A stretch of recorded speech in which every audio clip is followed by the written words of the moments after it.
latest data for 2022 deaths in Australia is in, and the Bureau of Statistics has released the complete year's mortality data. It's important because deaths have been well higher than usual, and lots of people are keeping an eye on the numbers.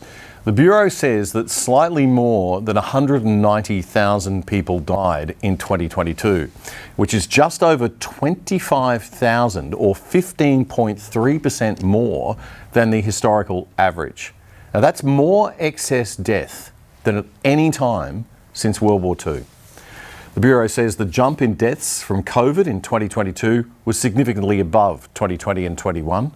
10,000 deaths were recorded as being due to COVID and 3,000 with COVID, meaning due to other causes primarily, but had COVID-19 as a contributing factor. So that's 10,000 COVID deaths. It was the number one cause of deaths in January and July last year when we had the two big Omicron waves. But what were the other 15,000 excess deaths from?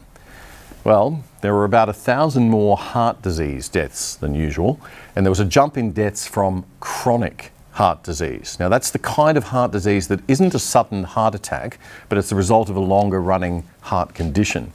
Now, usually acute and chronic deaths are roughly the same every year, but the Bureau of Statistics says that in 2022, chronic heart disease was 25% higher than acute heart disease.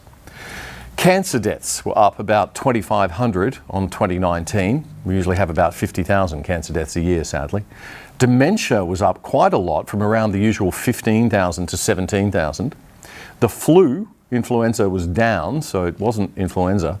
And cerebrovascular diseases, strokes and aneurysms and things like that, were also not any higher. But if you add all these major death causes up, we're still not quite at the 5,000 mark. And that leaves a good 10,000 deaths still unexplained. Now, the Bureau of Statistics just crunches the numbers. They leave it to the experts to do the analysis, which is fair enough. But what is our government doing to try to find out the cause? I mean, given the billions we spent on COVID and the massive debt we racked up and the unprecedented infringements on our civil liberties that we all endured, surely this 10,000 extra deaths is a crisis worthy of serious investigation. Well, no. Sorry. There was a motion in the Senate 2 weeks ago, sponsored by United Australia Party Senator Ralph Babet, to hold an inquiry.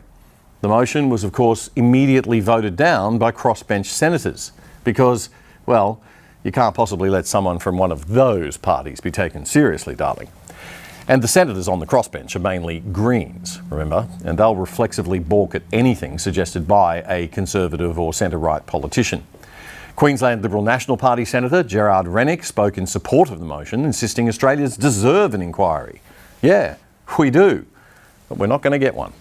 So please ignore those 10,000 extra deaths and instead pay attention to this debate over here we're having about setting up a new bureaucracy to continue our great track record of not really helping Aboriginal people while just pretending to do so.